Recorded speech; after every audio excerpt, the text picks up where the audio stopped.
because I have with me Abbey Abimbola, popularly known as CrackyDon. One of the things I would really like to know is why CrackyDon? What are you cracking? I'm cracking a lot of things. Okay, let me just break it down for you. My name is Abbey Abimbola, famously known as CrackyDon. Actually, it was initially crack. But after I got out of the country, and when you are out of the country and people ask for your name and you're like, my name is Cracky, like, what are you cracking? Is there something you're hiding in your boots? Or before you know it, police will just like, hey, whatever you say shall be used against you. Put your hand in this. I'm like, okay, let me turn it to CrackyDon. So it's just a name that I choose from a very good rapper. He's a US rapper, and I love his kind of music, and I decided to start calling myself Crack. So the name came about like that. All right, that's interesting. You're an actor. Tell me your journey in the Nigerian movie industry first. Being an actor is not easy like that. Another thing is when you are acting in Nigeria, that is one ball game on its own. But when you decide that you want to take it to the next level, you want to go and act outside Nigeria, trust me, you have to get a lot of things at the back of your mind. Firstly, how prepared are you? Secondly, did you even know anything about mixed martial arts? Because in Nigeria, what we do is talk. That is drama, which I think most of our audience, they are not even ready to change that. And most of our actors also, they feel like, okay, our audience love it, so why do we have to change it? But this is only in Nigeria. If you go out of Nigeria, outside Nigeria, and you want to act, you want to call yourself an actor, trust me, you have to learn and you have to start from the beginning. You know what? They will tell you to go and do extras. It's just like me getting outside Nigeria, when I got to Malaysia and I went for different auditions, they told me, Mr. Crack, we love your acting, we love the way you deliver your lines, but can you fight? Did you have any mixed martial art background? And I'm like, me. So from there, I started getting to know the fact like you cannot be an actor. You can only call yourself an actor in Nigeria because you act all these static shots, the little movements. Over there, they do drama, but it's far beyond being an actor. So the journey wasn't that fun, but perseverance. I am too stubborn, I don't give up, and I'm still here today. Alhamdulillah. All right, thank you for that. I wanted to know your journey in Nigeria, basically, like how did you start in Nigeria and how you got to where you are in Nigeria. I'm focusing on Nollywood now. Okay. The journey wasn't fun, but I started as a model. Let me put it like that. I started as a model. I modeled for this guy at Ojuelegba. I'm not sure if I can remember his name again. And I've gone for different auditions. I've gone for different, I think, this runway fashion show. I think I worked with Derele before. Me and Derele, yeah, we worked together before, a lot of runway fashion show. But then I saw it like, this is not meant for me, so I decided to quit. So after I quit, then I'm like, okay, I think Nollywood movie is really doing good now, and that's why I decided to join this F.O.D. Michael. So my very first movie was Heart Mending. I think that was a few years back, if I'm not mistaken, about 20 years ago. So Heart Mending was directed and produced by F.O.D. Michael. So then it was English film for me, and along the line, I'm like, we've been doing this English film, even when you walk on the street, nobody even recognize you. There's no recognition, you just walk on your own. And I see all these Yoruba movie actors, they are everywhere.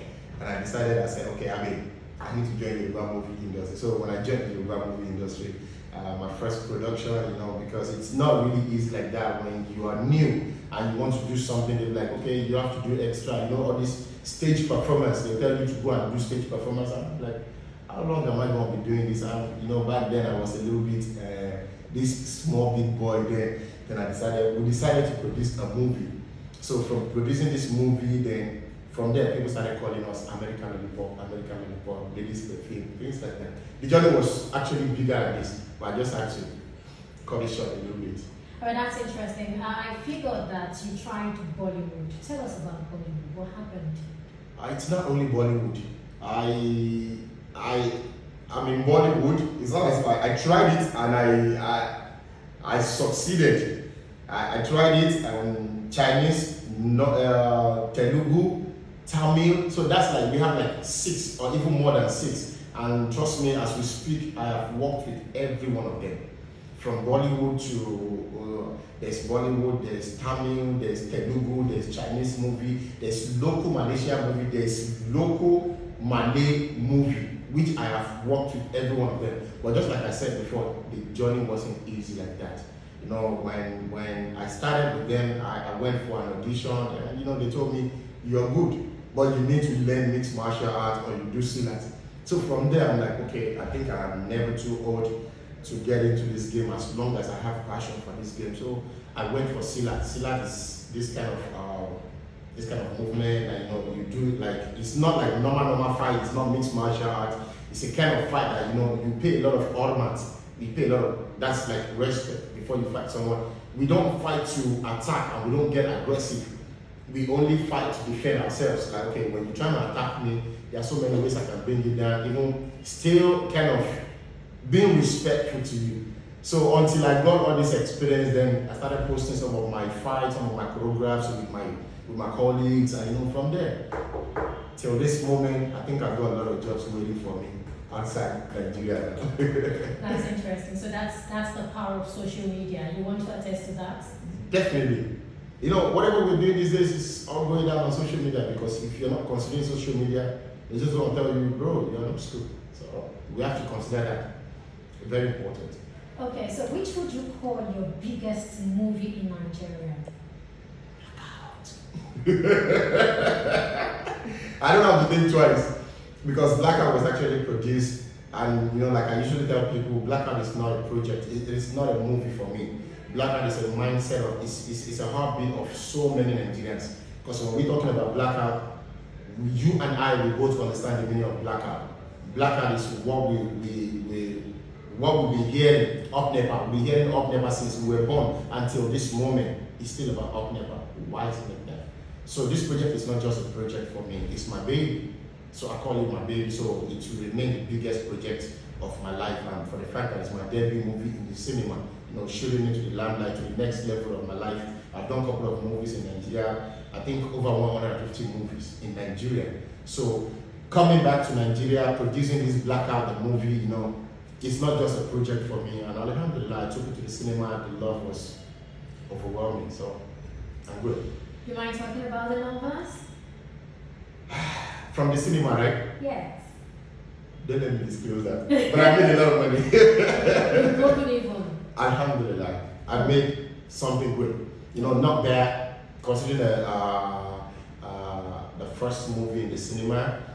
You know, you don't expect audience to accept you just like that. You know, it's not everybody that's gonna turn out for you. You know, the only people that turned out was, you know, my people, the people that saw the poster, the people that saw the adverts. It's not as if I have this audience somewhere. You know, I'm just trying to bring them together. It wasn't built in a day, but at least I did quite alright, even more than the so-called established movie makers in the cinema. I did quite alright, quite good. Alhamdulillah.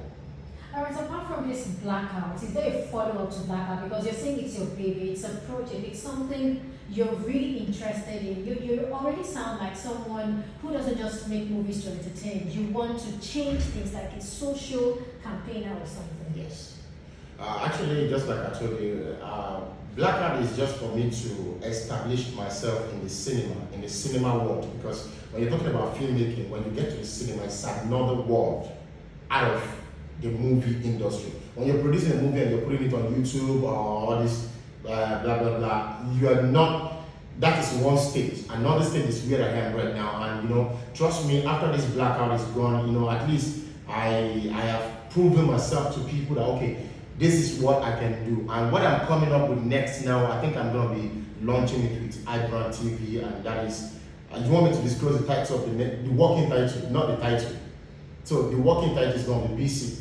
So find out what BC is all about, and trust me, this is actually going to be talking about some situations in Nigeria also. And for the fact that I've learned a lot in the cinema, I have learned, it was a huge learning process for me, and I knew what my audience wants. So trust me, we're going to give them 101 of what they want in BC.